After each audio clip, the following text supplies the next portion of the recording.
things, admission fairs, like, you know, people used to come to the whole convention center and just kind of march around and see the different, so it was done virtually. So each institution, including HT, that was participating had their own little session room set up. So after the general convening, students were free, shall we say, to check in with different institutions that they might be interested in and listen to the presentation. So we were on for 4 hours with that, Dr. Moses, myself, and Miss Haney.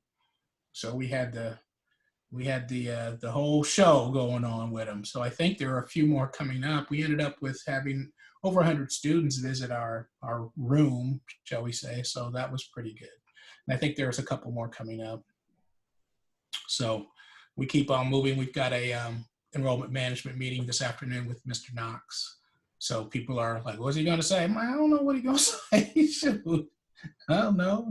Hear it when he says it. You know what? Who knows? Yeah, no, it'll be interesting to see how it is. As I say, you know, I've communicated with around 25 students, and the recurring theme for many of them is, will classes be on campus or will classes be online? Right. Would I be eligible to receive support or not? Because what they hear from, you know, the news is, you know, there's going to be shortage on the scholarship, there's going to be shortage on this funding, there's going to be shortage for stuff.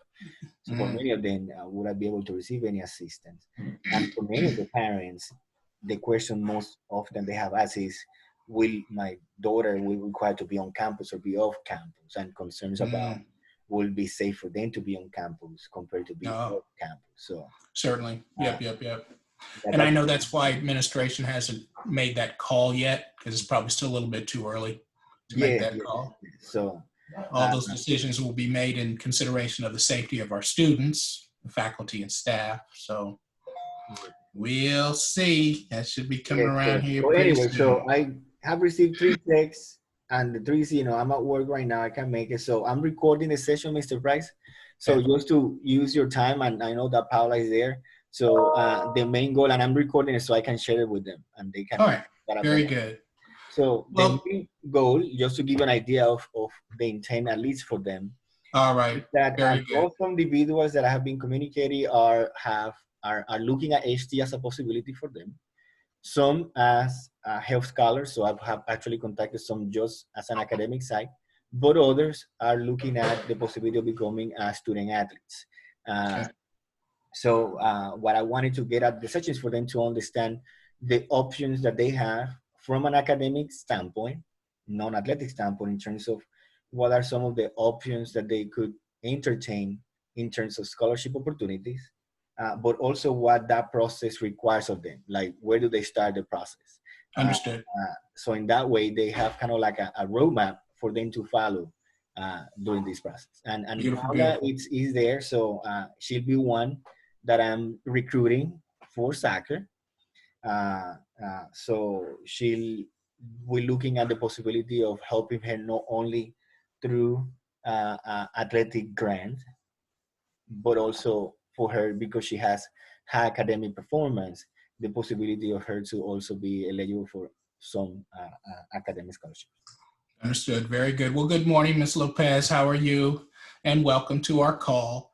I'm going to share my screen, okay? And so I'll be talking in the background, and got any questions along the way, just ask. So if I can find it. Okay, thank you. All right.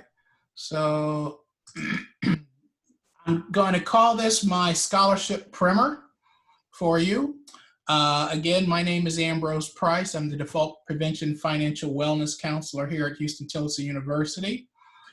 So I do quite a few things. I wear a lot of hats. So having said that, that's me.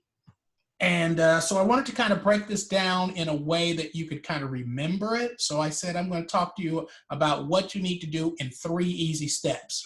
So hopefully at the end, when I give you the test, you can score 100%, you see, and see what Dr. Cervantes says about that.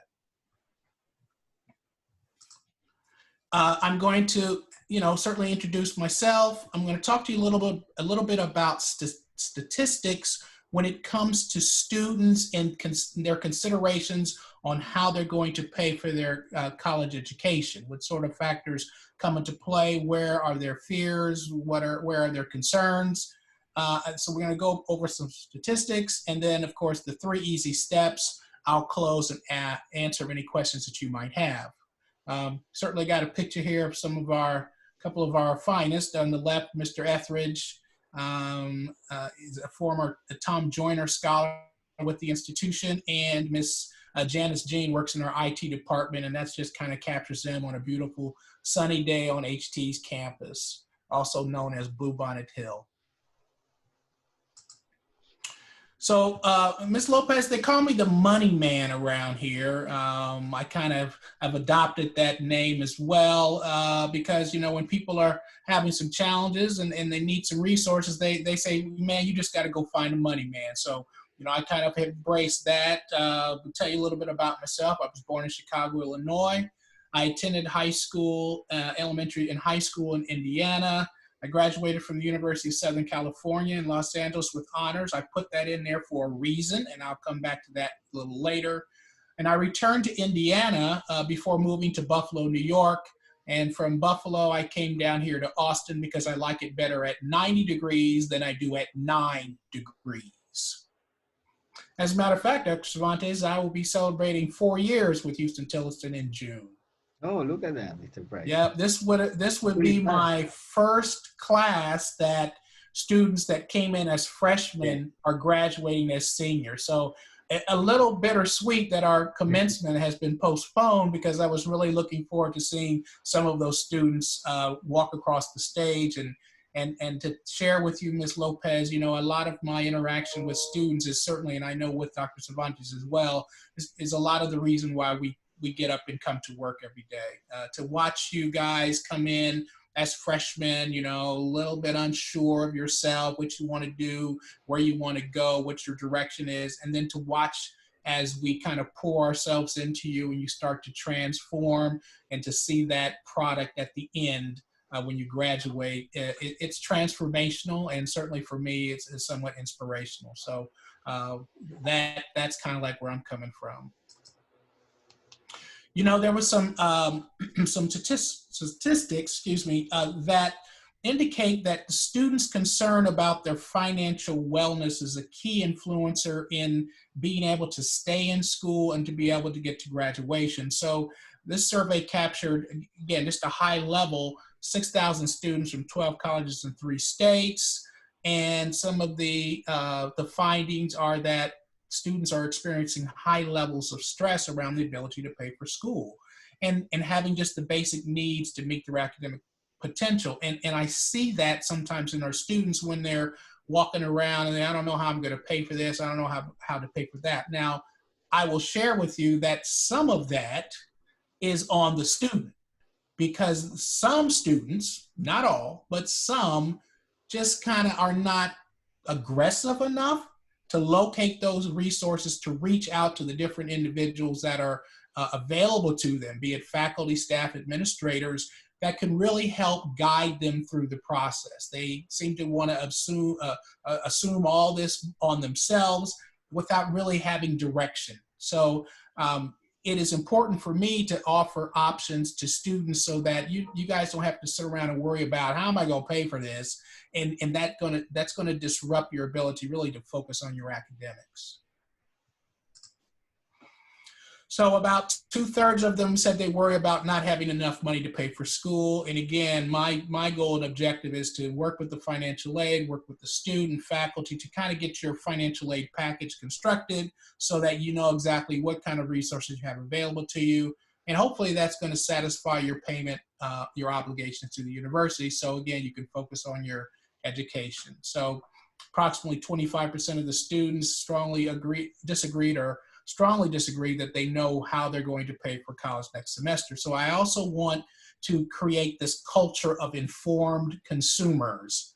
I know as coming out of high school, basically mom or dad, whatever, is kind of doing all that stuff for you. But I also want you to start to assume the responsibilities to, as I say, drive the bus. It's your life, it's your future, And although mom and dad are in a position to support you economically and, you know, morally, no, that's not the right word, but you know what I mean. You know, at a certain point in time, I need the student to start to hold on to the reins themselves. And if they don't know how to, for example, fill out a FAFSA or fill out a form, and the mom says, "I'll do it for you," we say, "Yeah, no, that's good, but can I at least watch so that I can learn how to do it? Don't just wash your hands up and say, 'Okay, mom or dad, you do it,' and call me when it's done." So I need to get the student engaged, because again, at this chapter of your life, probably the expectation is that you're going to be driving the bus and making those decisions that will impact your future. So the first step in my 3-step plan is to create a plan. You need to kind of have thought this through. I'm working with a lot of students. I have those that come in and say, "You know what? This year I'm going to apply for these scholarships. I may have to take out a federal student loan.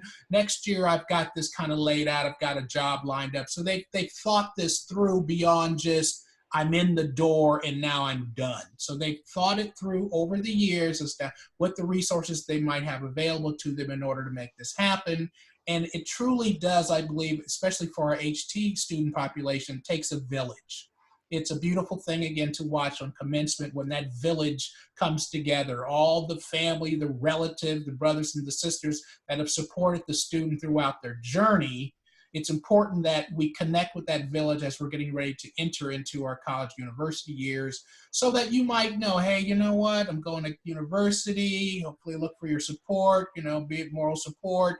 And, you know, sometimes, who knows, grandma might have put together a little something for you in the stash. So grandma, if I come into a pinch, can I lean on you? Mom, dad, can I lean on you if I come into a pinch? So that there's an understanding at the beginning, because sometimes the families will need to make plans also in order to assist their child in financing their education. And here's my go back to that point about I graduated with honors. Grades are important. Most scholarships have a minimum GPA requirement. 2.5 is what I see. Those students that come in with a 3.0 or maintain a 3.0 or higher, as I say, the floodgates really kind of open up for those students. You'll find the dollar amounts will be higher. You'll find that some of these scholarships are renewable. And so it's important that we maintain a good GPA. I certainly have had a few horror stories. Students will come in and ask me, "Mr. Price, I'm interested in applying for a scholarship." I look up their GPA and it's a 0.8. And I'm like, well, you know, we probably can't really call that scholarly work, you know? And so they kind of think about it and go, yeah, maybe so. And we'll see if there are other resources that we can assist, but certainly scholarship, which indicates academic merit, you know, I just can't do anything with a 0.8. So that's why grades are important. Are you first in family, Ms. Lopez, to go to college and university? No. Okay, all right, good to know, good to know. And are you eligible to complete the FAFSA, the free application for federal student aid? Okay, all right, good to know. Thank you, thank you. So here's my scholarship highlight list, okay? And I'm gonna say my step 2 is utilize all your resources, increase your awareness of where and how to locate scholarships, and then I'll show you some scholarship search engines. And of course, importance to kind of track your progress. Maybe you have a journal or you keep it in your phone so that if you're applying for scholarships, you know when you applied, what organization you applied to, when is the deadline, are there any missing items that you need to provide to the scholarship donor. So you want to make sure you don't miss those deadlines, because deadlines will be very important in your scholarship search. And if you need to secure a letter of recommendation, some of these scholarships require letters of recommendation that you can certainly give that individual. Say, Dr. Cervantes, I need a letter of recommendation. Don't tell them today, and I need it on Monday. Because I'm sure you're very busy guys, we all are. So you want to give them adequate time to work that into a schedule. You know, my experience as faculty and staff administrators are more than happy to provide that information for students. They just need a little consideration so that they can work it into their busy schedule. And it's important, of course, to monitor your application so that if a letter of recommendation, you don't see it popping up on as you're monitoring your application, you can reach out and, a friendly reminder, hey, Dr. Cervantes, you said you were going to do that letter. It's coming up in a week. I haven't seen it. I just kind of wanted to give you a friendly reminder. And he goes, oh, man, I forgot. I hadn't forgotten, but I'll get to it and make sure you get it done. But I've had some students who kind of send off that request for a letter of recommendation, and then they just kind of wash their hands of it. And then the deadline passes and they didn't get the letter, so it's an incomplete application. On the left side of my screen here, I've got the scholarship highlights. HT does have a scholarship program. We're not Harvard or Yale, but we got a little bit of dollars that we can try to work with our students in order to help them finance their education. You'll find the link to our scholarship, or HT scholarship. Now, my priority deadline is passed, but that's okay. If you got to complete the application, and I ask for an essay. My essay topic currently is, what do you think is the state of our countries or our civil discourse?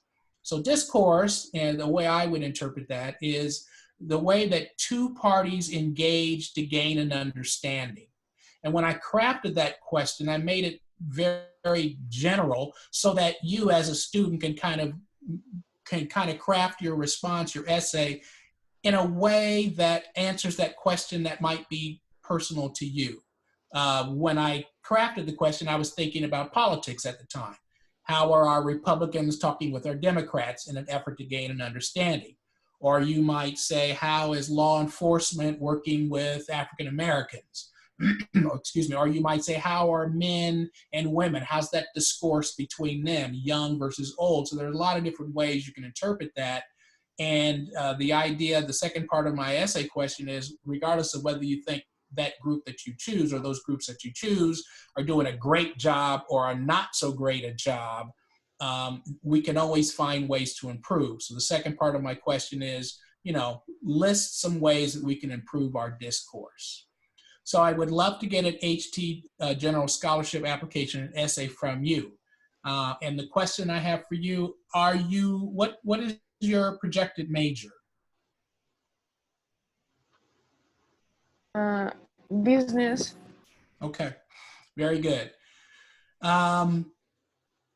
Now, the second one was the St. David's Scholarship. I know Dr. Cervantes has worked with quite a few of his athletes for this St. David's. St. David's is a highly selective process for students who are interested in pursuing a healthcare career and work in a medical setting. So that doesn't sound like you, but I also know that at this point in your life, people change their minds. So that might be a possibility as well.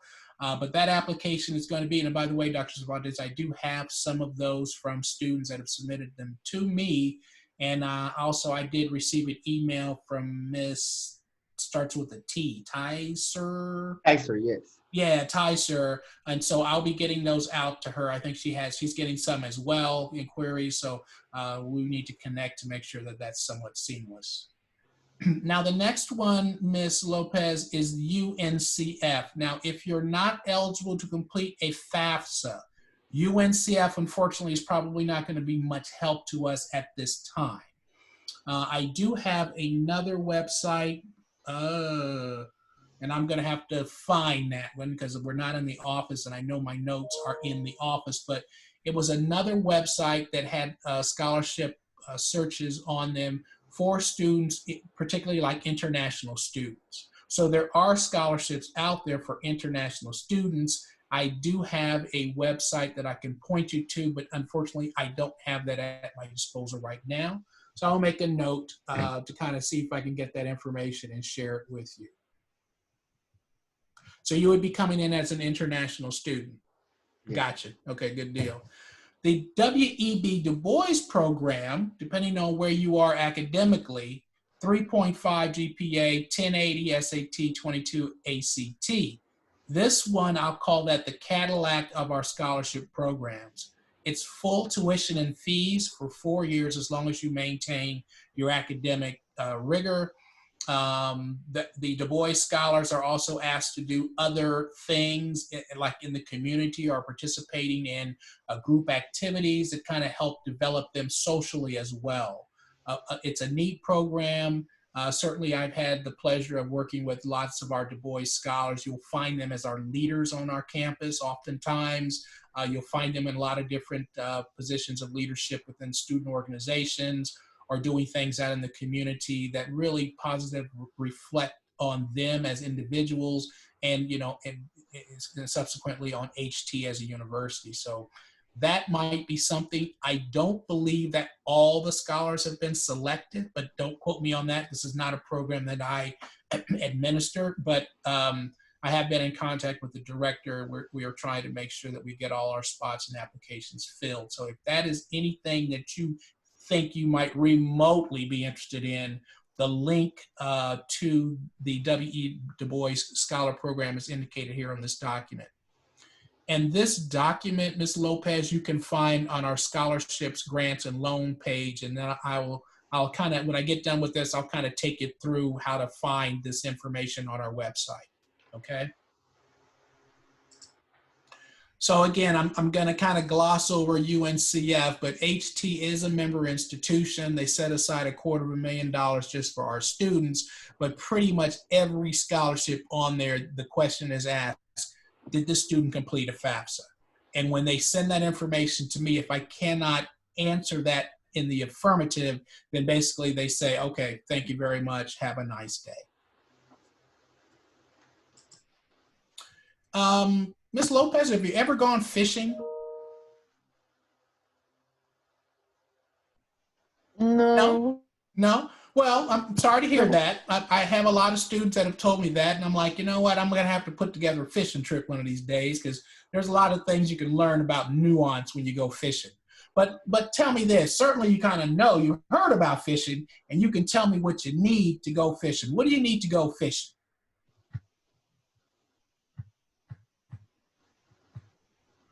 I don't know. What do you need to go fishing? I had it right there in the picture. What do you need to go fishing? I don't know. The stick? Okay, good. A stick, right? Yeah. And what do you put? What? You got a little something that wiggles. Yeah, something to attract, like the fishes. Say again? No, I don't know. Okay, all right. So I got a stick, right? And I got a worm, right? And then I put the worm on a hook. So I got a worm, a stick, Yes. and a hook. And how do I connect those two together, Ms. Lopez? What do I use? Let me go back to my picture. Look at my picture. What's this part right here? You see it? It kind of comes out of the fish's mouth. It kind of comes down here. What do you think that is?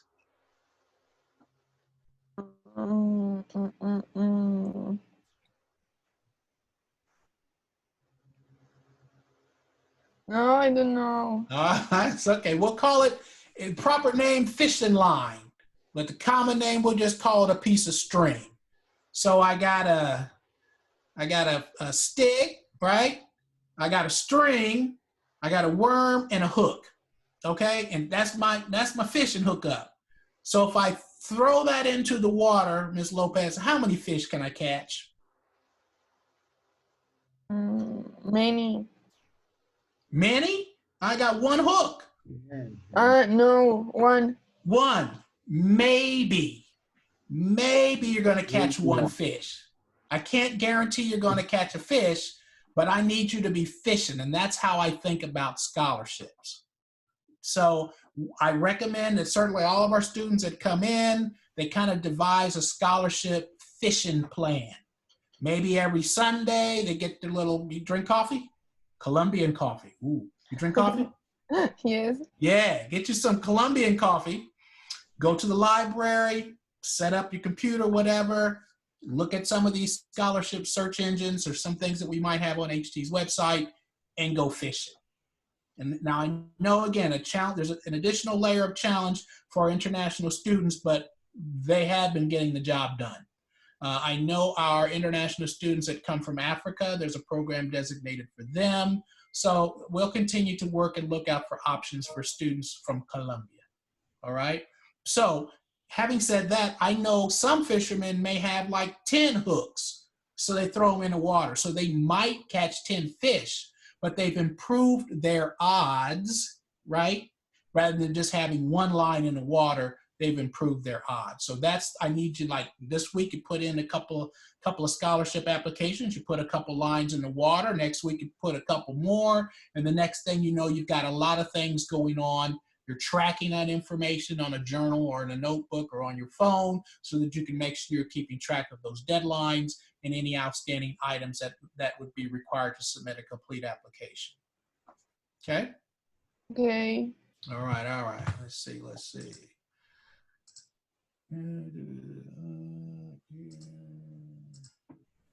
All right. So follow up is step 3.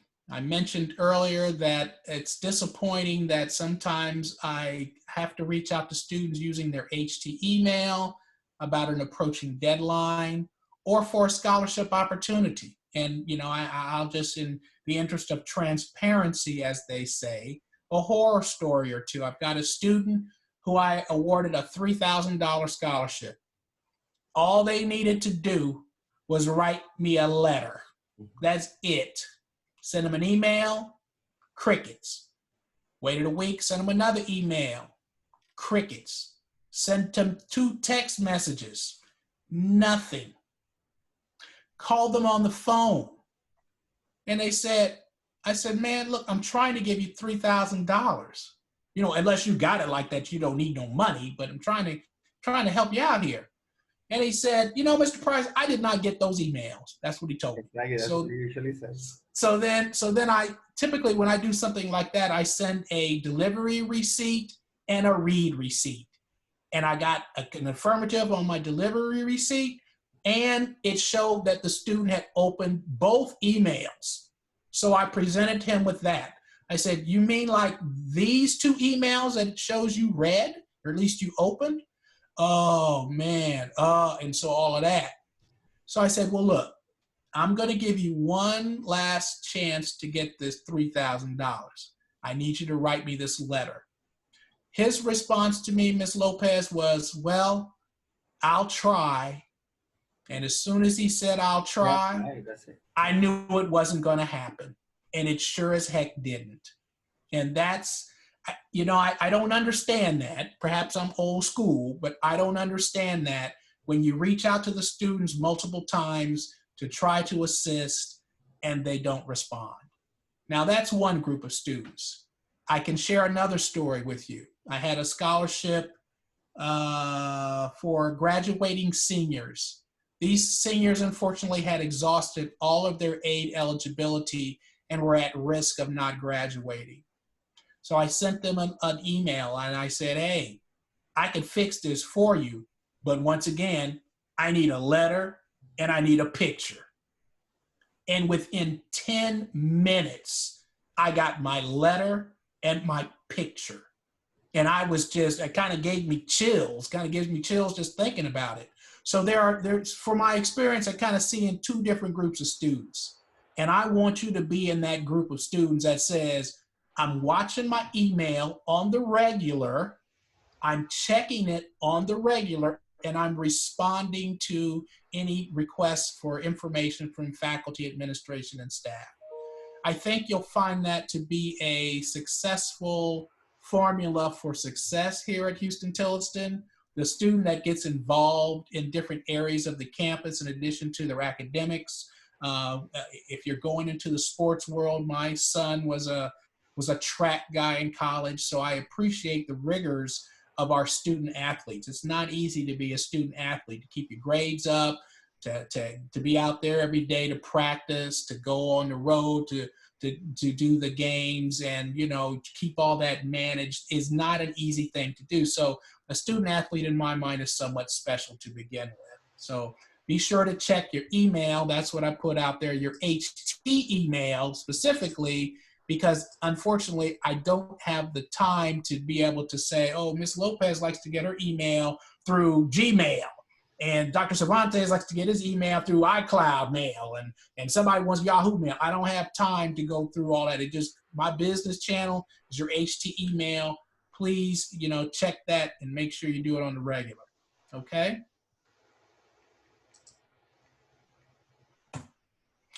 So my third step, again, is follow up, follow up, follow up. You should plan to apply for scholarships throughout your time in college until you graduate. Again, yours is a challenge that we have experienced before. We've been able to work with organizations and with HT to kind of find resources to help students to get through the process. I would say again earlier, find a day, Sundays maybe, you get your Colombian coffee, you go to the library and you sit down and kind of put some fishing lines in the water. And you want to apply early and apply often. So we've got some of those things going on as well. And I put this young man's picture up here because he looked like he was determined that I know where I'm going, I have my goals and objectives, and nothing is going to deter me from getting what I am set out to achieve here. So I love this picture. He looked like he was focused on what he wanted to do. And again, my experience, and I'm sure Dr. Cervantes will concur, that we have a few of those students on there that are just laser focused, and it's awesome to watch. Okay, and we would certainly love for you, Ms. Lopez, to be one of those students that we could consider in that group. That's pretty much what I have for you today as far as talking about scholarships and how to kind of get started with the process here at HT. My follow-up for you would certainly be to locate that site that I know speaks to international students and to certainly locate other resources. And for you, your to-do list would be, we would love to get an HT scholarship application and essay from you. So as financial aid puts together a package, we can see what we can do to assist. Do you have any questions for me? No, thanks for the information. No problem, no problem. Any questions for me, Dr. Cervantes? No, I'm actually, let me just, so you get to know another person, you just text me that she got done with a class, so she's joining right now. All right. She's Dana Barragan, she's from Alamo, Texas. So hello, how are you? Welcome. she's connecting, so Yeah. Dana gets to me. But anyway, so something that I just want to make sure that I share with them, it's for Paula. She already completed her application. She will be working in the process of getting her, transcript accredited from the agency that needs to be accredited, Okay. SAT scores and stuff like that. So I'll be making sure that she completes an application of general scholarship for HT to be, in the pool of possibilities. We are working to identify with business and academic scholarship possibility for her, like the ones that often the international students are eligible for. Yes. So, but at the same time, she's also going to be receiving support that athletic support. With Dana, Dana is actually going to be a candidate for the St. David Scholar because she wants to do health. Okay. So that's the good fortune for her. And she is eligible for FAFSA and she's eligible for full pay. So that's something that we're trying to make sure that she finalizes. Yes, let me ask you to pause on that for just a second, Dr. Cervantes. If the student is FAFSA eligible and graduated from a high school here in the state of Texas, we need to get that FAFSA as soon as possible. The tuition equalization grant funding to HT was reduced by the state, and it's going to be a tough one to get this year. All students that are eligible will not get TEG. And so the sooner that we have the FAFSA, it's kind of like in the order. We would certainly want to be able to offer that funding, but I need those documents in as soon as possible. Well, Dana, let me ask you because you're do you hear me, Dana? I see her. I see her. I see her. I don't know if she hears me. So I can ask her if she has, because I know that she has already completed her application. I think that she's in the process of submitting her transcripts to HT. Okay. But I'm trying to figure out if she has completed the FAFSA, which I believe that she has. Okay. I mentioned that I was going to show the HT website. And let's see here.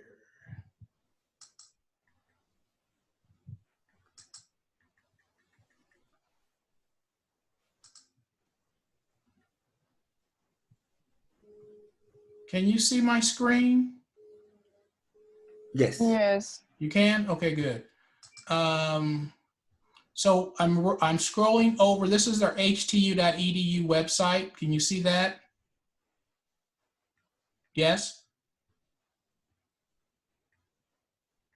I need an affirmative here. Is that a yes? You see my HTU screen? No. No? Okay, so hold on. Let me try again.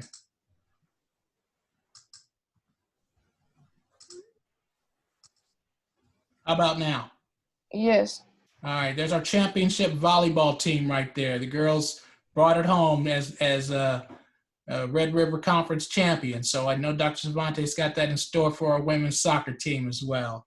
So from htu.edu on enrollment and admission, financial aid, when I click on financial aid, I come to the financial aid page, and here, scholarship grants and loans. I referred that earlier in our conversation. And this is where I would call my sandbox. That document that I showed you earlier with the St. David's and the Du Bois and the HT, that's accessed by this link right here. But if you want to come on down to, what did you say the major was, Ms. Lopez? She's thinking about going for business. Business.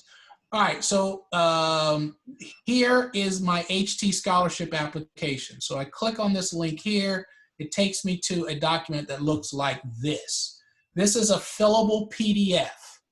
Now, if you want to use this document, you have to first download it, and it'll appear down here, and then you open it again. If you type in and save it, it'll capture your information.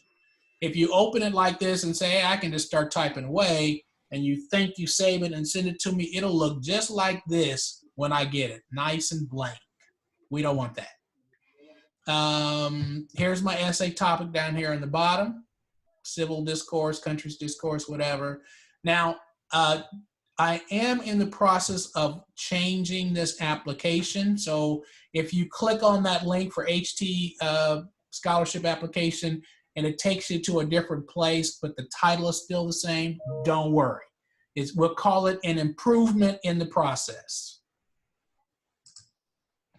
Come down below. I told you UNCF for international is probably not a good place to go, but for Ms. Dana, if you're able to hear us, UNCF would be a good place to start to set up a profile and to apply for a couple of scholarship applications. Now, I know of a few that are closing, and one of them probably closed yesterday, that were targeted specifically for incoming freshmen. Are we talking freshmen or are we talking transfer? Freshman. She'll be a freshman. Okay, so Dana, for your purposes, you might want to come out here and visit. When you click on this link here, it takes you to their welcome page. You would register to create a profile. So your name, your address, what your major, blah, blah, blah. And then the one that I think is really look promising is, let's see. I think it's this one right here, Nissan. Yep, Nissan closes on the 16th. So they open on a certain date and it closes on a certain date. Nissan wants to give 10 scholarships for $10,000. 3.0 GPA, when you see UNCF affiliated, you'll know that that's HT. We are one of the 37 member institutions with UNCF. And down here, your major, I don't know what major you're interested in, you said health. So this one may not work for you, but if it's engineering, finance, whatever, high school senior, so that's what I was kind of focusing on. In in June, in mid-June, there is going to be a UNCF general scholarship application that's going to pop up here.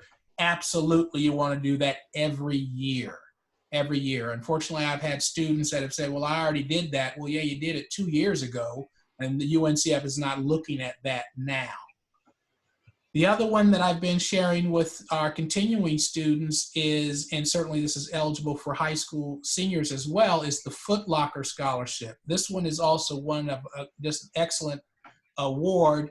It's up to $5,000. Although they don't say it's renewable, they do ask current Footlocker scholars must be reapplied to be considered for funding. So to me, that kind of says that, yeah, if you are doing pretty good and you reapply, you might be in a good place to receive that award.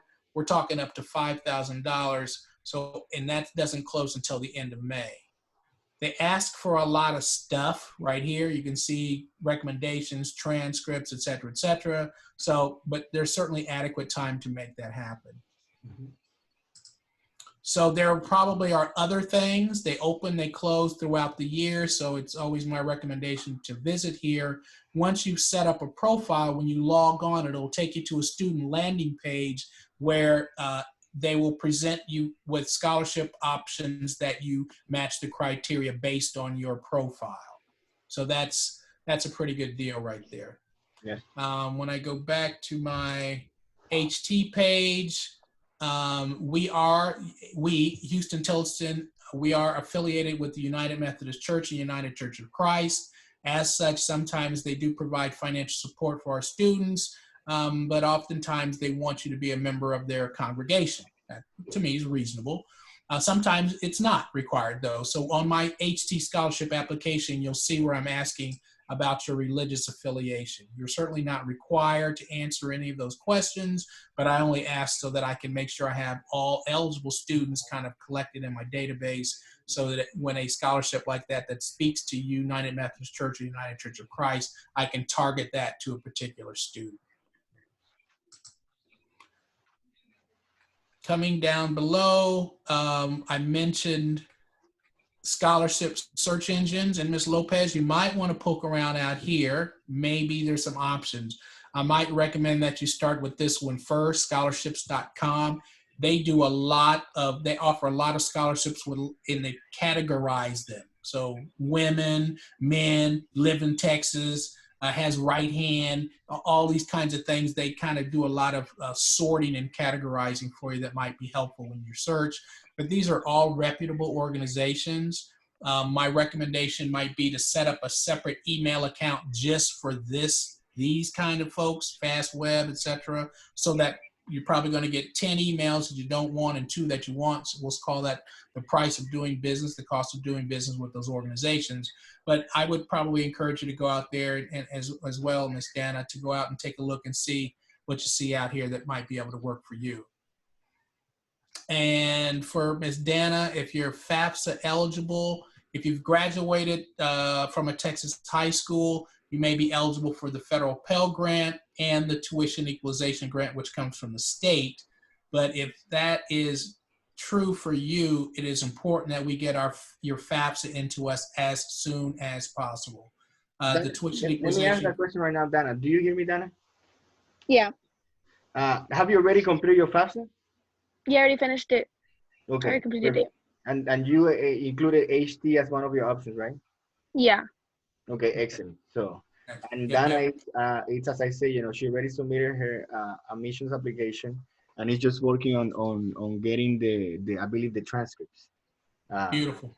Yeah, to be sent to HT. And if Dana's interested, will be one of our San Davis scholars. So correct. So I'm just trying to make sure that her FAFSA is applied, that everything comes to, because with the San Davis scholarship, she'll be set. She'll be in a good place. Yes, and here is the link for that. Basically, again, we're looking for a HT scholarship application, an essay that's addressed here, an additional essay that describes your interest in a career in the health professions. So for St. David's, I need this application, the essay that's described here, and an additional essay that describes your interest in the health profession. So if you can get that together, get it back to us as soon as possible so we can get it out to the committee for their review and consideration. Okay. Any questions for me? Well, right now, no. I guess I'm gonna start looking into that. Okay. Excellent, At excellent, awesome, least. awesome, and welcome certainly to the call. Anything else from you, Ms. Lopez or Dr. Cervantes? No. Okay. No, Mr. Pai, I really appreciate your time. As always, as I told the girls when I emailed them, if there is a person at HT that they will really enjoy meeting you, not just because you're the money man, The money man. That's right. which is always good to know who's the money That's person. right. That's right. But because you are a person that's really, focused on helping our students. Appreciate your kind words. And I think that, it's I always like for them to get to know people that they will always find support, whether it's just to listen to them, whether it's just to encourage them. It's always Absolutely. very important to know who are the people that you can always just hop into their office, sit down and have a conversation and you know that you'll be listening. So Pretty much my door is always open. Yep. And we will certainly look forward to the day we can get back on campus and enjoy our social interactions. yeah. So I wish you all a wonderful day. Best of success, ladies, as you finish your high school career. We hope to see you here in the fall and running out on the field with Dr. Cervantes and making us all proud and your families proud. So thank you guys so much. Have a great weekend. And if there's nothing else, then I'll drop off this call. Thank you, Mr. Price. Thank you. Dana, All right, you're welcome. Dana, All right, take Paula, care. I'll be sending you separate messages to have a conversation. And what I'm actually gonna be doing is I just want discuss again what Mr. Price shared and guide you both separately to each of the steps and process that you need to complete. So in that way, you don't feel like you're gonna be at a loss. So we actually gonna be scheduling a meeting with each of you. For example, with Dana, to be able to understand, how to register, complete an account with UNCF. How what is it that's required of you in terms of writing for the San David Scholarship, how to think about the ideas of how to put stuff together. With Paula, the same thing, the scholarship process. And I just want to make sure that you're not alone. Many times it's easy to feel that we are alone in the process because you don't have people next to you or people contact you. And this is something that I always get. You don't get that level of personal attention in many places. And they're afforded to you. The only person that don't choose to use it is you. Like Mr. Price was talking about, he might send you an email saying, hey, Dana, there is a $5,000 scholarship that you're eligible for. Are you interested in it? You choose to respond yes or no, or you choose not to respond, and then the answer is too. It's assumed. So I just want to make sure that you don't feel like you're alone and that we walk you through the process because, if you are in this conversation, if you are in this meeting, it's because I really want you actually. So, and I know that, the moment that you come to HT, every single person who works in our institution will welcome you with open arms and would like to see you succeed. And that's what we're going to be working on. So I'll be sending you separate messages so we can connect and walk through each of these processes, which is different. At the same time, Dana and Paula, you get to see each other right now and get to hopefully this fall, not just to see you virtually, but actually get to meet you in person. Awesome. We both meet All right. each other in person. Thank you, everybody. You have a great weekend. You too. Enjoy. All right. Thank you. See you. So be expecting my messages, ladies. Bye. Okay. Bye-bye.